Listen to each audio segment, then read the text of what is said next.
Olá, amigos, sejam bem-vindos à Universidade na Madrugada da TV Alesp. Meu nome é Kátia Boulos, sou advogada, professora universitária, presidente da Comissão da Mulher Advogada da Ordem dos Advogados do Brasil, seção de São Paulo. Hoje nós vamos conversar a respeito de violência doméstica e familiar contra a mulher, porque completamos agora 10 anos da Lei Maria da Penha, em agosto, e é um tema oportuníssimo e temos que avaliar o que caminhamos, até que ponto estamos chegando e o que mais pretendemos alcançar com o que já obtivemos. Então, assim, nós vamos iniciar mostrando o mapa da violência contra a mulher que foi colhido do Central do Atendimento à Mulher, do Ligue 180, da Secretaria de Políticas para a Mulher da Presidência da República. Foi feito um balanço dos atendimentos que foram realizados em 2015. E aí nós podemos verificar que em 74% dos relatos registrados, a violência é diária ou semanal. Em 72% dos casos que chegaram ao conhecimento das autoridades, as agressões foram cometidas por homens com quem as vítimas mantêm ou mantiveram uma relação afetiva. E aí nós temos um percentual dentro dessa violência que é praticada contra a mulher, violência doméstica, quais são as modalidades que foram identificadas e qual o percentual que elas apresentam. Nós temos aqui 50,16%, portanto, mais da metade dos casos relatados disseram respeito à violência física. Depois, na sequência, 30,33% violência psicológica. E em percentuais bem menores, vieram violência moral, violência patrimonial, violência sexual, cárcere privado e tráfico de pessoas. Então, nós podemos perceber que praticamente em 50% dos registros, o tempo do relacionamento que existia entre a vítima e o agressor ou agressora era de mais de 5 anos. Ou seja, havia um relacionamento afetivo entre o agressor e a vítima, a mulher vítima de violência. A maioria das vítimas, ainda aponta esse estudo estatístico, é de mulheres negras. Então, nós temos que olhar esse panorama e, fazendo uma projeção, uma retrospectiva muito recente, para fazer um balanço aqui, nós podemos fazer comparativo com os dados de 2014. Nós percebemos que esse percentual das mulheres que sofrem violência doméstica é ainda um percentual próximo dos 80%, como continua sendo, não é? Mostrando que essa violência também, e este é um ponto muito importante, é um dado muito significativo, essa violência doméstica também atinge os filhos com muita frequência. Em 64,50% dos casos, os filhos presenciaram essa violência e praticamente 18%, além de presenciar, também sofreram essas agressões. Então, essas violências todas que foram praticadas dentro do âmbito da família, pela pessoa a qual a vítima era ligada afetivamente, né, nos mostram um panorama alarmante, bastante preocupante. E diz, irmão, mas então e o que nós temos feito, nós vamos, ao longo desse tempo, nós vamos agora fazer um panorama genérico, né? Depois, em outras oportunidades, nós poderemos falar de forma mais específica, mais discriminada, mas é importante nós traçarmos esse panorama a partir do conhecimento que se tem das estatísticas, das pesquisas e dos estudos que foram realizados, o panorama que se tem a respeito da violência intrafamiliar, esta que é praticada dentro do ambiente doméstico ou desse ambiente afetivo com quem a vítima manteve relacionamento, né, relativamente ao agressor. Então, primeiro, seria essa violência intrafamiliar invisível? Será que não se percebe isso? O que acontece? Vejam, em primeiro, nos estudos que foram realizados, como aqui se aponta, primeiro que essa violência intrafamiliar, ela é considerada um ato isolado do âmbito privado, não é considerada um problema social. Logicamente que a mulher que é vítima de violência dentro do âmbito da família, com as pessoas com as quais ela se relaciona afetivamente, logicamente que acaba tendo uma projeção social, porque a sociedade é uma conjunção de famílias.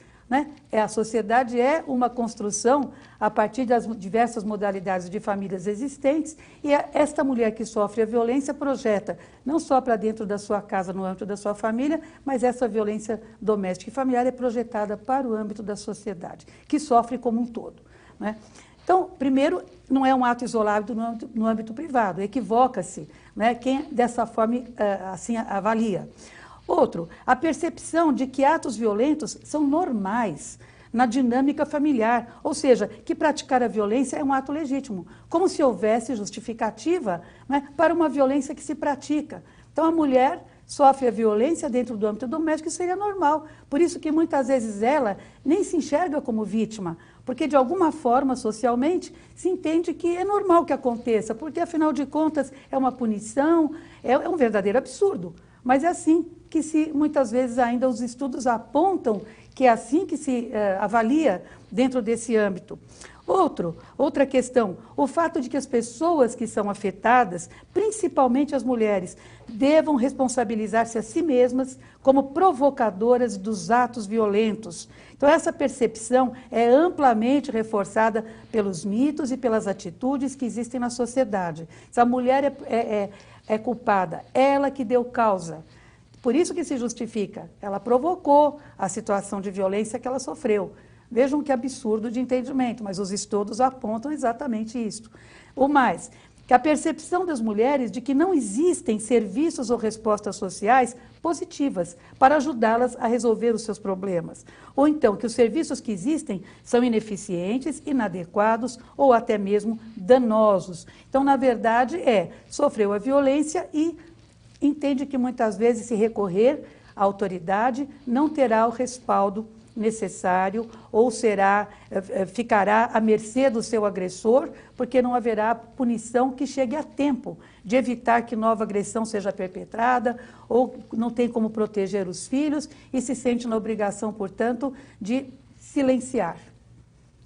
Também o que é equivocado, porque afinal a mulher que sofre a violência dentro do âmbito da família, e este hoje é o objetivo do nosso trabalho, é falar sobre este tipo de violência, logicamente que ela vai representar, né, o esteio dessa família. Se ela tem filhos, ela precisa dar guarida para esses filhos, sim, mas a melhor forma de fazê-lo é buscar a autoridade, a rede de atendimento, os meios de proteção que existem para que ela se veja protegida e também a sua família relativamente a esse agressor ou agressora.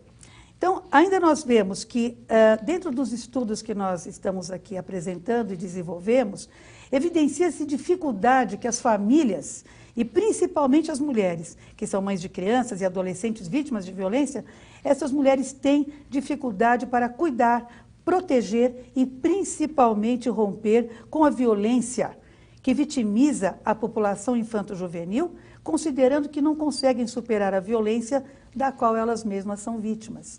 Então, esses estudos apontaram isso e nós temos que fazer aqui uma afirmação importantíssima.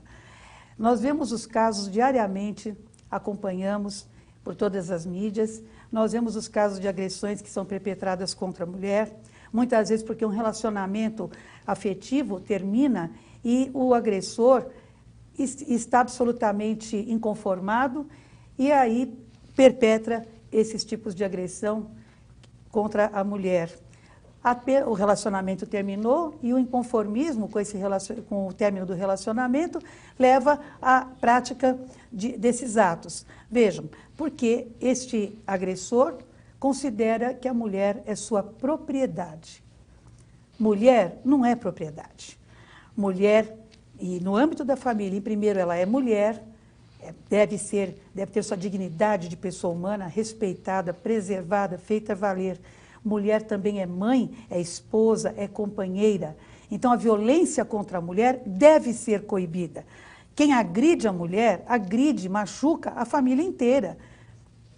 Logicamente, nós sabemos que existe uma igualdade real, desde a Constituição Federal de 88, homens e mulheres são iguais perante a lei. Nós sabemos disso, é uma igualdade formal, mas nós lidamos ainda com uma desigualdade real. E uma desigualdade real demanda uma proteção especial. Por essa razão, nós vemos na nossa Constituição Federal, capítulos dos direitos e garantias fundamentais, direitos e deveres individuais e coletivos, o artigo 5º ao qual nos referimos, Todos são iguais perante a lei, não há como discriminar, independentemente da natureza. Há que se garantir a brasileiros e estrangeiros residentes no país a inviolabilidade do direito à vida, à liberdade, à igualdade, à segurança e à propriedade. Homens e mulheres são iguais em direitos e obrigações nos termos da nossa Constituição Federal. Adiante, nós vemos que a família é a base da sociedade. Consoante estabelece o artigo 226, e sendo a base da sociedade, demanda a proteção especial do Estado. No parágrafo 8º do mesmo dispositivo legal, que o Estado deve assegurar a assistência à família na pessoa de cada um dos seus membros, dos membros que a integram, e deve criar mecanismos que protejam, que coíbam a vítima da violência e coíbam a violência no âmbito das relações familiares. Por essa razão, nós vamos chegar já a falar agora da Lei 11.340 de 2006, conhecida como Lei Maria da Penha, que completou agora em agosto 10 anos. Esta lei representa uma grande evolução, porque, em primeiro, cria mecanismos para coibir a violência doméstica e familiar contra a mulher. Também dispõe sobre a criação dos juizados especiais, os juizados de violência doméstica e familiar contra a mulher. E aí nós temos que trabalhar, né, porque se estabelece por essa lei medidas de proteção às mulheres em situação de violência doméstica e familiar. Então, qual é o contexto que nós vamos trabalhar de uma forma muito genérica, no primeiro momento? A nossa Constituição Federal, a Lei Maior, Convenção sobre a Eliminação de Todas as Formas de Discriminação contra as Mulheres e a Convenção Interamericana para Prevenir, Punir e Erradicar a Violência contra a Mulher. Falando da Lei da Maria da Penha especificamente, nós temos que primeiro definir o que é violência doméstica e familiar contra a mulher. Como que é tratada por essa lei esta violência, esta forma de violência. Entende a Lei Maria da Penha, seu artigo 5º caput, que a violência doméstica e familiar contra a mulher é qualquer ação ou omissão baseada no gênero que cause a esta mulher morte, lesão, sofrimento físico, sexual ou psicológico e dano moral ou patrimonial. Vejam que é bem abrangente, né, o tratamento que se dá à violência praticada contra a mulher no âmbito familiar. Não se fala só de violência física ou de violência sexual, mas fala-se de violência moral, de violência patrimonial e psicológica. Então, aí nós temos que entender que no âmbito da família, de que família nós estamos falando? Não é? Essa mulher está inserida num contexto como a Lei Maria da Penha enxerga, como ela vê, como trata esta comunidade chamada família. É uma comunidade formada por indivíduos que são ou se consideram aparentados, unidos por laços naturais, por afinidade ou por vontade expressa. Assim define a lei. E mais adiante, em parágrafo único do mesmo artigo 5º, que as relações pessoais independem de orientação sexual. Portanto, aí também abrigados os relacionamentos homoafetivos das mulheres. E aí vejam, família, depois da Constituição Federal de 88, tem um entendimento amplo e previsto no artigo 226 da Constituição Federal, que a família é a base da sociedade e merece a proteção do Estado, e estando ali previstas expressamente as formações familiares que advêm do casamento, da união estável e da monoparentalidade. Então, nós sabemos que o casamento tem formalidades que devem ser seguidas, e este casamento hoje tanto pode ser homo como heteroafetivo. O que significa isso? Vindo esta família pela formalidade do casamento, mas advindo ou de um par homoafetivo, portanto, entre pessoas do mesmo sexo, no caso que nós estamos falando aqui da lei de mulheres, ou heteroafetivo, quando existe a diversidade de sexos entre homem e mulher. Ambas as modalidades, portanto, abrigadas nos termos desta lei.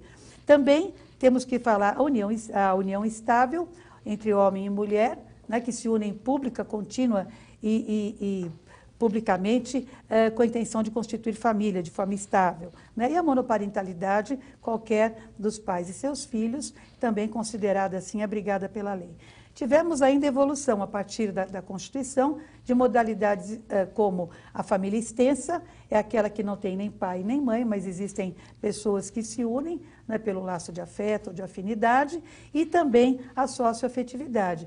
Ou seja, pessoas que não têm esse vínculo de registro ou não têm o vínculo, não é registral ou biológico, mas são pessoas que se entendem como formadoras de família, formando uma família, e a Lei Maria da Penha, havendo ali uma mulher que é vítima de violência em razão do gênero, e também estará abrigada por esta lei. Aí por este entendimento. Então, a Lei Maria da Penha, no artigo 7º, fala das formas de violência que se praticam contra a mulher, ou que a lei abriga. Nós temos, então, a violência física, violência psicológica, sexual, patrimonial e moral. Então, dessas modalidades, nós vamos falar um pouco a respeito de cada uma delas e, relativamente à psicológica, nós vamos até nos estender um pouco mais para mostrar o leque de situações que estarão abrigadas nesta violência psicológica. Mas, começando aqui, falamos de violência intrafamiliar, que acontece dentro da casa ou da unidade doméstica e geralmente é praticada por um membro da família que vive com a vítima. Então, essas agressões domésticas, nós vimos que inclui diversas formas, né, de abuso, inclusive negligência e abandono. Mas, e a violência psicológica? Vamos começar pela violência psicológica. O que se entende por violência psicológica? É qualquer ação ou omissão destinada a degradar ou controlar as ações, comportamentos, crenças e decisões de outra pessoa por meio de intimidação, manipulação, ameaça direta ou indireta, humilhação, isolamento ou qualquer outra conduta que implique prejuízo à saúde psicológica, à autodeterminação ou ao desenvolvimento pessoal. Então, se nós estamos falando de tantas formas de se atingir psicologicamente uma pessoa, de intimidá-la, de deixá-la absolutamente emparedada, sem condição de reação que vá dar guarida, né, a que procure os seus direitos, a que possa fazer valer os seus direitos, logicamente que essa pessoa, esta mulher vítima dessa violência, está pressionada. Ela está se sentindo de forma tal que não tem condição de buscar, muitas vezes, a proteção dos seus direitos. Então, que modalidades de violência psicológica hoje nós podemos falar? Né? Algumas para ilustrar aqui. Então, vamos falar, por exemplo, do stalking. Stalking, que é o assédio por intrusão. O que vem a ser esse assédio por intrusão? É uma forma de violência na qual o sujeito ativo, portanto o agressor, invade a esfera de privacidade da vítima, repetindo incessantemente a mesma ação por maneiras e atos variados. E para isso esse agressor emprega diversos meios, diversas formas de praticar essa violência. Então, muitas vezes são ligações no telefone celular, muitas vezes repetidamente, a ponto de pressionar psicologicamente essa pessoa, esta vítima, esta mulher vítima desta violência, mensagens amorosas, que amorosas na verdade são entre aspas, muitas vezes para que ela se convença a voltar, a perdoar a agressão, para que ela releve o que aconteceu, para que muitas vezes as marcas físicas que ficaram no seu corpo sejam relevadas, como se isso pudesse acontecer, não é? Mas apenas com mensagens amorosas, com envio de flores, procurando convencê-la, e nós sabemos que se trata de um ciclo de violência, porque a violência começa de forma verbal, depois ela parte para a violência física e depois que ela acontece, muitas vezes até tenta o agressor, muitas vezes, retomar o relacionamento, faz promessas de todas as formas, que não vai mais acontecer, mas nós sabemos que não só volta a acontecer, é o que mostram as estatísticas, como se intensifica esta agressão e muitas vezes resulta na morte da mulher vítima de violência. Né? E dentro do âmbito, como se disse, do relacionamento afetivo praticado por aquela pessoa na qual ela confiava e por essa razão mesmo, muitas vezes é o pai de seus filhos, muitas vezes é aquela condição de achar que tudo vai melhorar, que tudo vai mudar e nessa forma de perseguição, de violência psicológica que se pratica, muitas vezes a mulher acaba sendo, entre aspas, né, convencida de que isso pode mudar sim, vamos dar mais uma chance, porque ela já está afetada psicologicamente. Ela já não tem o seu poder de decisão íntegro, né? Ela já está levada seja sugestionada, né? A acreditar que isso vai acontecer. Né? E nós sabemos que não. E esse stalking é importante que nós falemos, porque ele extravasa, né, o relacionamento do âmbito doméstico, porque essa forma de perseguição acaba acontecendo também relativamente ao ambiente de trabalho da mulher. Não é? Porque é lá que esse agressor vai ligar e vai dizer que ela é uma pessoa que não é confiável, procurando denegrir a imagem desta mulher. Né? Então, essa violência acaba fazendo com que, muitas vezes, ela perca o seu emprego, né? Que ela seja desprezada pelos seus pares no trabalho, porque é uma campanha difamatória, de desqualificação e de se denegrir a imagem desta mulher. É uma forma de violência que acontece e extravasa também o âmbito de ser praticado dentro de casa. Não é? Então, a frequência com que isso acontece, e à medida que vai acontecendo, logicamente, cada vez mais a mulher, se não buscou proteção, né, ela se vê cada vez mais envolvida e cada vez mais impossibilitada de reagir. Não é? Então, porque o seu psicológico já está afetado. Não é? E este agressor controla os seus movimentos, controla o seu pensamento. Não é? Ele essa capacidade que ele acaba adquirindo de controlar até as atitudes, as ações e até o pensamento dessa mulher vítima desse tipo de violência. É importante também dizer que os estudos mostram que essa forma de violência, que a maioria acaba redundando muitas vezes em homicídio, e geralmente acontece nos casos de separação.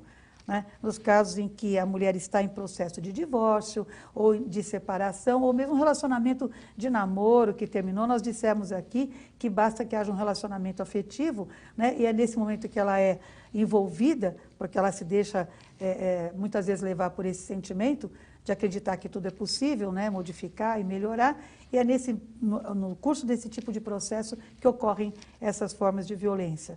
Outra forma que nós vemos hoje e que tem acontecido e tem sido divulgado nas mídias também é a pornografia de vingança, a revenge porn. O que vem a ser isso? É quando se expõe na internet fotos ou vídeos íntimos das pessoas que geralmente contêm cenas de sexo explícito, sem que essas pessoas que têm esse vídeo ou fotos divulgados tenham consentido. Quer dizer, ainda que a pessoa tenha tenha consentido em fazer a gravação, ela não autorizou a divulgar. Então, a mulher acaba se vendo divulgada, né, de uma forma na internet que é impossível. Isso acontece porque a ideia do agressor é se vingar, porque terminou o relacionamento, porque não aceitou o tipo de determinação que se deu na prática, de forma como tinha que se comportar, como tinha que se vestir, porque não cozinhou adequadamente.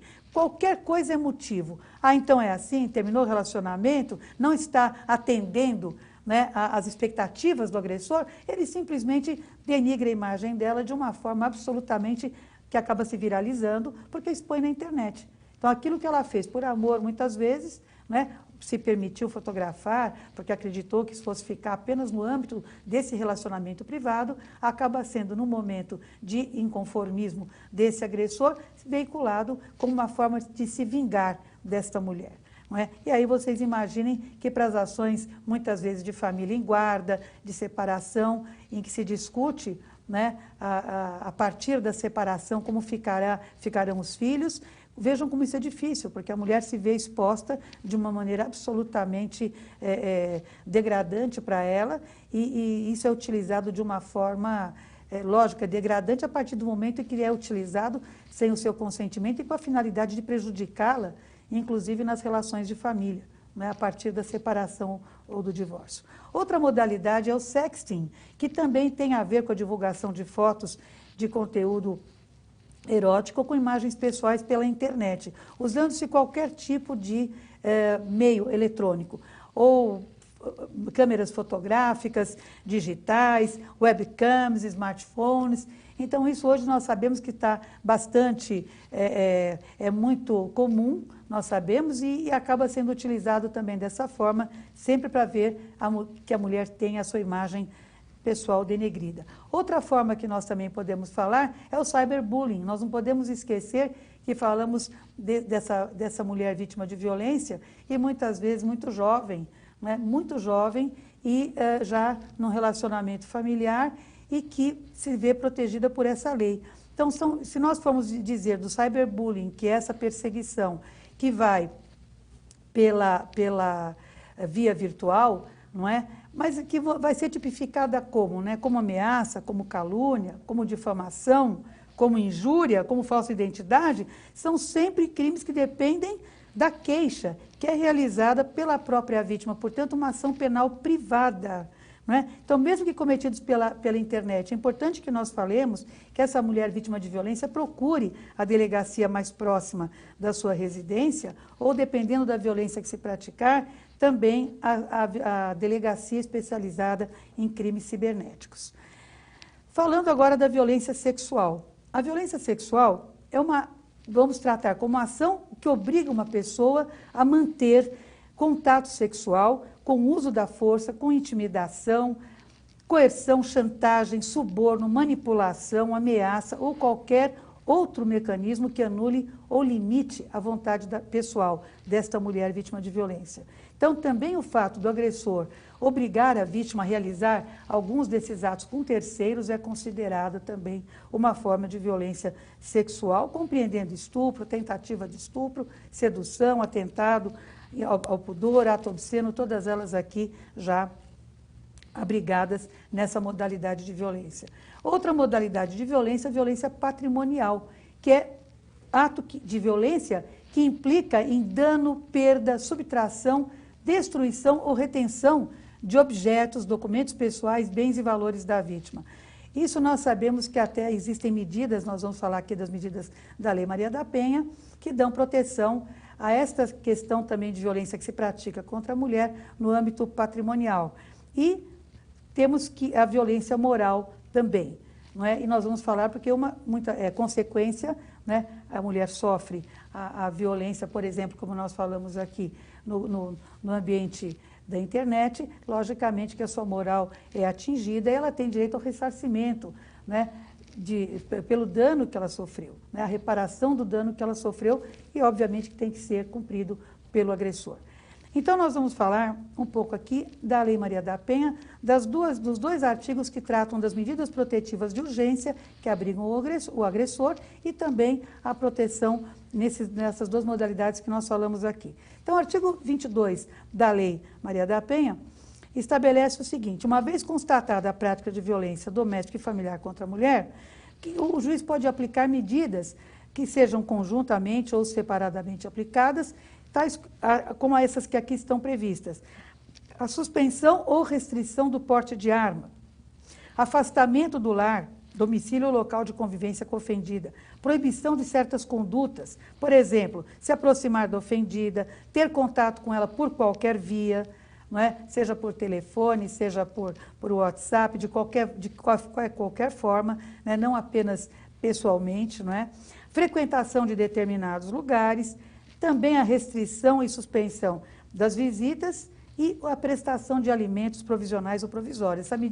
Essas medidas imediatamente, uma vez levado ao conhecimento do magistrado, e nós vamos falar dos juizados especiais de violência doméstica e familiar, imediatamente, quer dizer, elas podem ser aplicadas, né, uma vez constatada essa violência doméstica. E as medidas protetivas de urgência que socorrem a ofendida, não é? Quais seriam? Poderá o juiz também, quando necessário, encaminhar a ofendida a programa oficial comunitário de proteção ao atendimento, determinar a recondução dela e de seus dependentes ao domicílio depois que este agressor estiver afastado, determinar o afastamento dela, quando for o caso, sem que ela, com isso, perca direitos, digam respeito aos seus bens, à guarda dos filhos e aos alimentos, e também determinar a separação de corpos.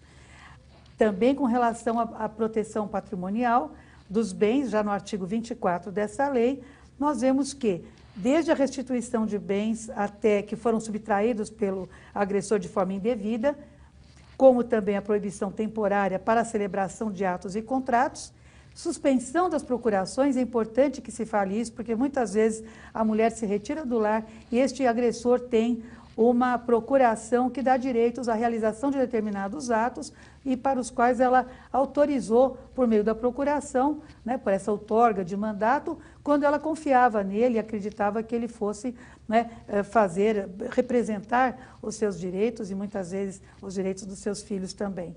E a prestação de caução provisória. Mas nós vamos falar aqui um pouco de competência. É importante nós falarmos a competência para a aplicação desta lei. Enquanto nós não tivermos, porque esta lei prevê a criação de juizados de violência doméstica e familiar contra a mulher. Enquanto todos eles não estiverem estruturados, quem atende? Nós sabemos que são as varas criminais, que acumularão as competências civil e criminal, porque nós falamos de medidas aqui que abrangem tanto o aspecto civil, então nós estamos falando aqui da separação de corpos, especificamente do que está lá, no artigo que nós falamos agora.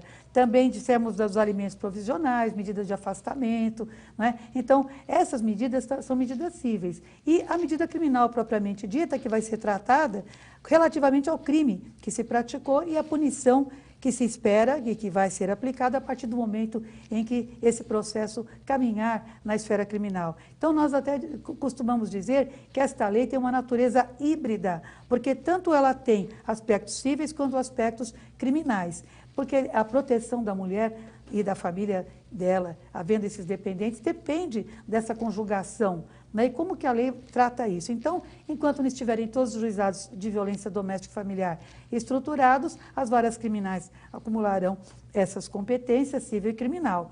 Aqui no estado de São Paulo, é importante que nós digamos que já temos 7 juizados especiais de violência doméstica no estado de São Paulo, na capital, e temos mais 5 já no interior. Então, eles estão sendo instalados, né? E ali todo o tratamento é dado enfocado com base na Lei Maria da Penha. Né? E alguns tratamentos agora que nós temos que dar andamento, mas é importante nós falarmos que já existem 12, portanto, no estado de São Paulo e caminhando para a instalação de outros juizados mais. E a competência territorial e criminal, qual vai ser? Criminal, vai ser do juizado do local em que se consumou o crime, que é a regra geral do processo penal. O artigo 70 da Lei Maria da Penha prevê que a competência será, de regra, determinada pelo lugar que se consumar a infração. E, no caso de tentativa, pelo lugar em que for praticado o último ato de execução. Para a concessão de medidas protetivas, e aí nós temos aí, no artigo 15, incisos 1 a 3 da Lei Maria da Penha, que, por opção da ofendida, os processos cíveis que são regidos por esta lei terá a competência seguinte: do domicílio ou de residência da ofendida, em segundo, o lugar do fato em que se baseou a demanda, e o inciso 3º, do domicílio do agressor. Portanto, é um tratamento diferenciado com base justamente nas medidas de proteção que vão ser estabelecidas. Então, isto prevê o quê? Por que a lei prevê assim?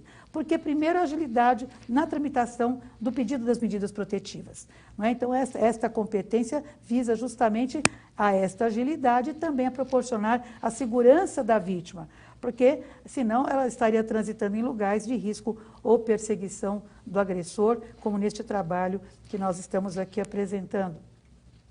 Em matéria civil, a competência dos juizados, é importante que nós falemos isso, de violência doméstica e familiar, essa competência se esgota com o deferimento das medidas protetivas. Só que nós temos questões cíveis, como nós falamos aqui. Né? Então, essas questões vão acabar sendo executadas nas varas de família, onde existem varas especializadas, onde houver varas especializadas de família, ou então nas varas cíveis, que também tratam dessa matéria, onde não há varas especializadas. E vejam como é interessante, nós temos já uma recomendação, número 5, do Conselho Nacional de Justiça, já desde julho de 2006, cuja ementa recomenda o estudo da viabilidade da criação de varas especializadas em direito de família, seções, infância e juventude e câmaras ou turmas com competência exclusiva ou preferencial sobre quais matérias? Essas que nós estamos falando. Matérias que envolvem relações afetivas intensas, recomendando-se, portanto, a especialização de julgadores e contribuição de outros profissionais e treinados para lidar com os dramas humanos. E também o predomínio das questões de família entre os judicialmente assistidos em todas as unidades federativas do país. Portanto, já existem recomendações nesse sentido, e o que nós precisamos agora é, obviamente, saber da viabilidade, porque isso demanda todo um tratamento, uma alteração de normas e regimentos já estabelecidos, mas que, efetivamente, no caso da violência que se pratica contra a mulher, no âmbito da doméstica e familiar, demandam realmente um olhar diferenciado. Vejam, uma questão interessante e importante a se dizer aqui é relativa à pensão alimentícia. Essa pensão alimentícia se destina, portanto, a prover a subsistência de alguém. Então, se ela é fixada, ela tem uma natureza assistencial, né, está condicionada a pressupostos como necessidade daquele credor, portanto, da mulher ou de seus filhos, né, no caso, que estão protegidos pela lei, e a possibilidade também do devedor de prestar alimentos, consoante reza o Código Civil. Mas a fixação e esse procedimento híbrido que nós falamos, a competência é da vara de família e das sucessões, né? Isso não tem a ver também com a natureza indenizatória, porque também, se é a de subsistência que nós estamos falando, nós não podemos nos olvidar da natureza também indenizatória, como eu disse aqui, né? Nós dissemos aqui que também é possível se buscar a indenização pelo dano moral. Não se confunde com a pensão alimentícia que é estabelecida nesses termos da lei e que terá sequência depois na vara de família e das sucessões, onde houver, ou então nas varas cíveis, onde não houver vara especializada. Então, nós não podemos esquecer dessa outra visão, que também precisa ser trabalhada, que é a questão da indenização, porque se pratica uma violência que gera um dano também de natureza moral, está assegurado pela Constituição Federal que se alcance a reparação desse dano pelo princípio geral da responsabilidade civil, é possível. Aquele que causa lesão, né, seja por ato ou por omissão, a outrem, no caso a mulher vítima de violência, estará obrigado a reparar se provarmos que o dano existe um dano, existe um agente causador do dano e há um nexo causal, né, entre o dano causado e aquele agente que praticou o dano. Portanto, obviamente, sendo considerado que, ainda que seja de ordem exclusivamente moral, nós estamos falando aqui de um ato ilícito e que demanda reparação por parte daquele que o praticou, né, em favor de quem sofreu o dano.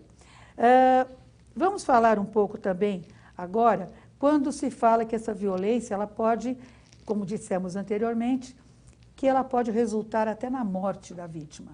Então, esta mulher, muitas vezes vítima de violência doméstica, acaba morrendo, sendo assassinada. É de tanto que se perpetra essa violência que ela acaba sendo assassinada. E as modalidades, nós colhemos aqui na doutrina, vimos na jurisprudência, de que forma morrem essas mulheres. Então é importante nós mostrarmos aqui da crueldade com que se pratica. Quer dizer, nós estamos falando aqui de morte por instrumentos, por arma branca, não só por arma de fogo, né? Veja que interessante, né? Esta mulher que sofre a violência e muitas vezes acaba morrendo em decorrência ou da sucessão de violência que contra ela se pratica, ou muitas vezes de uma forma absolutamente agressiva, fatal, pontual. De que forma ela morre? Vejam de que forma. Por faca, por instrumento, por canivete, peixeira, espingarda. Isso está colhido na doutrina e na jurisprudência, né? Não só arma de fogo, socos, pontapés, garrafas de vidro, fio elétrico, asfixia, veneno, espancamento, empalamento, emboscada, cárcere privado, violência sexual e desfiguração, para citar algumas formas que se colhe na doutrina e na jurisprudência. Vejam, é de uma crueldade absurda, não é? Então, além de, quer dizer, praticado por quem se confia, dentro do ambiente doméstico e familiar ou aquele relacionamento em que existiu afeto, como nós dissemos aqui, e resultando na morte da vítima.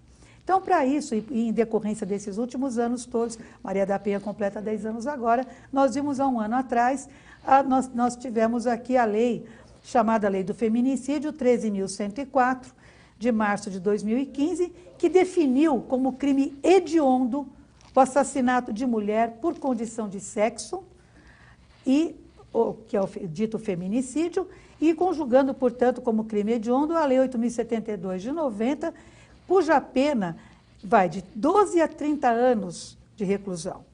Então, o que esta lei considera razão de gênero?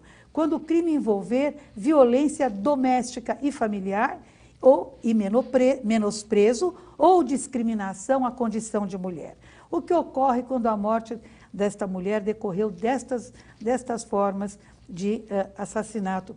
Nós temos que se prever uma pena maior, portanto de 12 a 30 anos, ainda com a possibilidade de aumentar a pena para os casos em que o crime é praticado durante a gestação ou nos 3 primeiros meses, nos meses posteriores ao parto, quando é praticada contra menores de 14 e maiores de 60 anos ou portadores de deficiência. E também quando é praticada na presença de ascendente ou descendente da vítima. Nós vimos aqui, nas estatísticas que nós mostramos, que realmente se pratica geralmente no ambiente familiar e que é na frente dos filhos, na frente dos pais, né, que se pratica esse crime.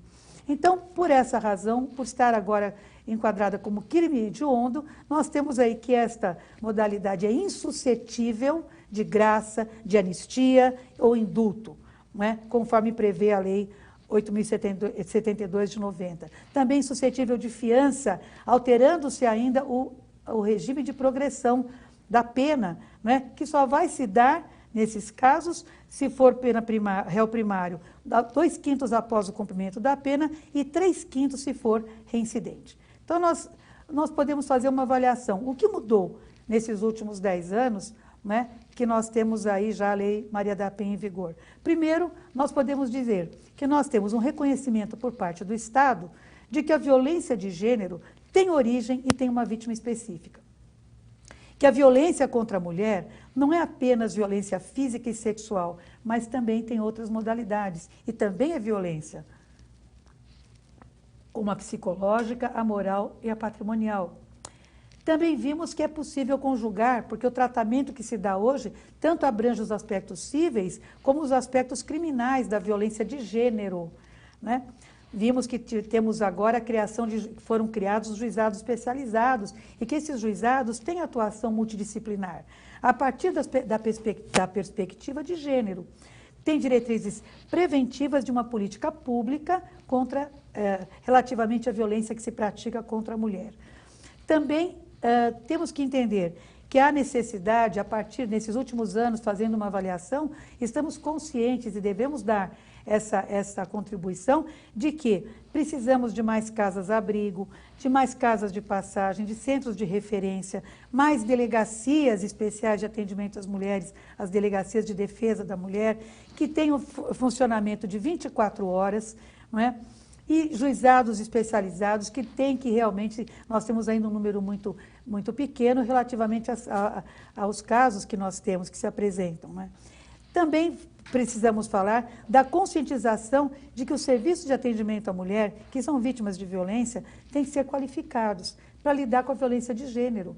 O atendimento, o acolhimento, a forma como esta mulher vítima de violência é recebida, recepcionada, orientada, é muito importante, porque ela precisa se encorajar e precisa também ser encorajada. É importante a participação dos familiares, da sociedade em geral, para que ela acredite, sim, que ela vai ter os seus direitos protegidos, que ela vai feitos valer, né? É importante que ela recorra à rede de atendimento, que ela receba tratamento, desde a sua parte física, a sua parte psicológica, como também as medidas de proteção à família que ela constituiu, na qual ela se vê inserida.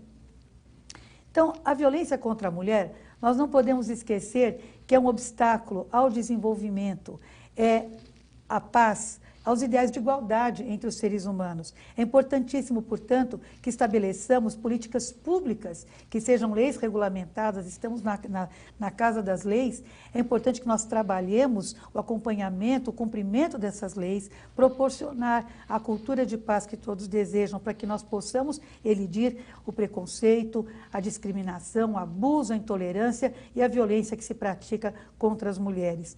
Mas para que isso aconteça, não basta que nós nos indignemos. nós temos que partir da indignação para a ação. E isto nós fazemos, e trago aqui os trabalhos e apresento, da Comissão da Mulher Advogada, da Ordem dos Advogados do Brasil, Seccional de São Paulo, que vimos desenvolvendo e que aí está o nosso endereço, tanto do Facebook, que é Comissão da Mulher Advogada OAB-SP, como também o nosso endereço da Ordem dos Advogados do Brasil, Seção de São Paulo, .org.br, e lá nós podemos ser contactados para dar orientação, não é, a todos aqueles que necessitarem de como proceder. Essa orientação é possível, né, acolher os casos ou direcionar as autoridades competentes, enfim.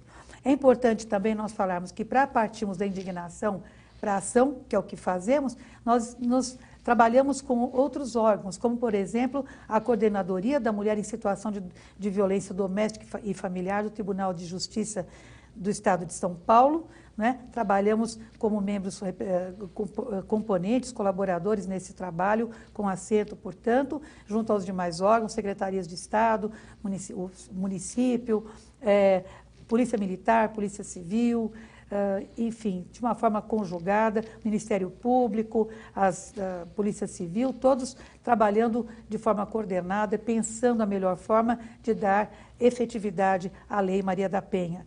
Também trabalhos conjugados, como este caso do Disque Proteção Mulher, que foi recentemente, em junho, lançado com a Coordenadoria Estadual de Políticas para a Mulher, né, que em trabalho de parceria a OAB também realiza, com a capacitação e, no nosso caso, de orientação jurídica à mulher vítima de violência, mas conjugado com a área da médica, partindo da Coordenadoria Estadual de Políticas para a Mulher, do Estado de São Paulo, com a área médica, com a área psicológica, com assistência social, portanto, vendo de forma sistêmica, integrada, como deve ser tratada essa questão da violência que se pratica contra a mulher. Então, portanto, lançado recentemente no Estado de São Paulo. Também realizamos as campanhas anualmente e trabalhamos ao longo dos anos e de cada ano para que nós possamos atingir esses objetivos, não é? E para isso, eu trago aqui, como as campanhas que realizamos ano a ano, trouxe apenas aqui algumas delas, e este ano mostrando claramente, quer dizer, batalhando pela forma de que a OAB de São Paulo acredita na força da mulher para transformar a sociedade, e a nossa contribuição. Nós fizemos aqui um evento, este evento foi realizado no dia 4 de junho, apenas para exemplificar esta modalidade de trabalho.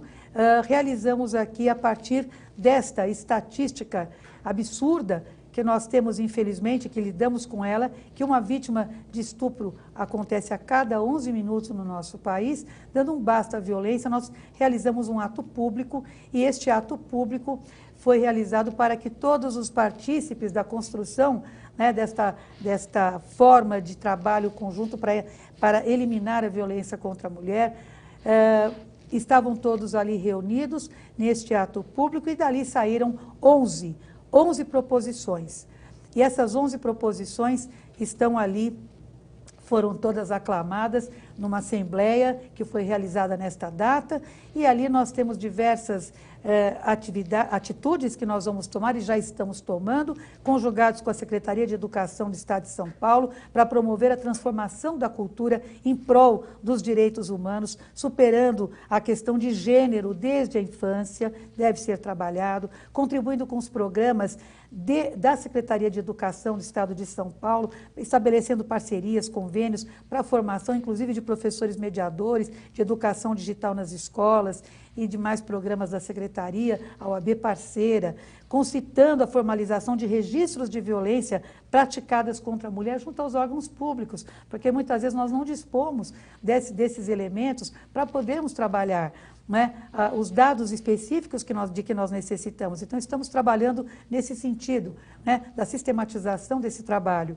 Também prestando assistência jurídica integral para as vítimas de violência, mulheres, crianças, adolescentes, desde o acompanhamento do inquérito até os procedimentos judiciais, atuando como assistência de acusação nos processos de violência contra a mulher, diligenciando para que os órgãos competentes estabeleçam, nós temos as delegacias de defesa da mulher 24 horas por dia, nos 7 dias da semana, Então, nós temos apenas uma agora recentemente inaugurada, estamos trabalhando para que nós possamos disseminar esse trabalho por todo o nosso estado, estabelecendo convênios também com o Conselho Regional de Medicina, Conselho de Psicologia, Conselho de Serviço Social, para esse trabalho, atendimento multidisciplinar da vítima de violência, para que ele seja feito, prestando atendimento à mulher, inclusive nas questões do trote universitário, uma violência que se pratica, né? Então é muito mais abrangente. Nós temos que lidar com políticas públicas que deem a segurança à mulher que sofre qualquer tipo de violência, não é? E em especial hoje falamos da violência doméstica e familiar,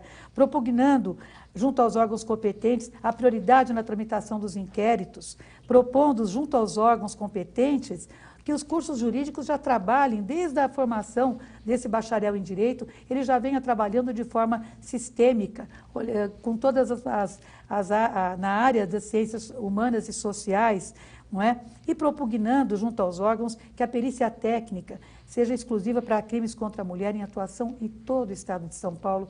Temos órgãos aqui que são órgãos que realmente são paradigma, mas ainda em número insuficiente para cobrir, só falando em nosso estado de São Paulo. E essa é uma lei federal e nós temos que pensar nesse nosso país que tem uma dimensão, né, continental. Né? Então, vejam, nós estamos partindo daqui, desse nosso trabalho, para exemplificar. E terminamos aqui, já agradecendo a atenção de todos, com uma frase de Mahatma Gandhi, que espelha bem esse nosso trabalho e a continuidade que ele terá daqui para frente. Você nunca sabe que resultados virão da sua ação, mas se você não fizer nada, não existirão resultados. Seja a mudança que você quer ver no mundo. Então, com os nossos agradecimentos, esperando que estejamos em breve numa oportunidade retomando essa nossa matéria e outras mais, agradecemos muito, então, e até a próxima.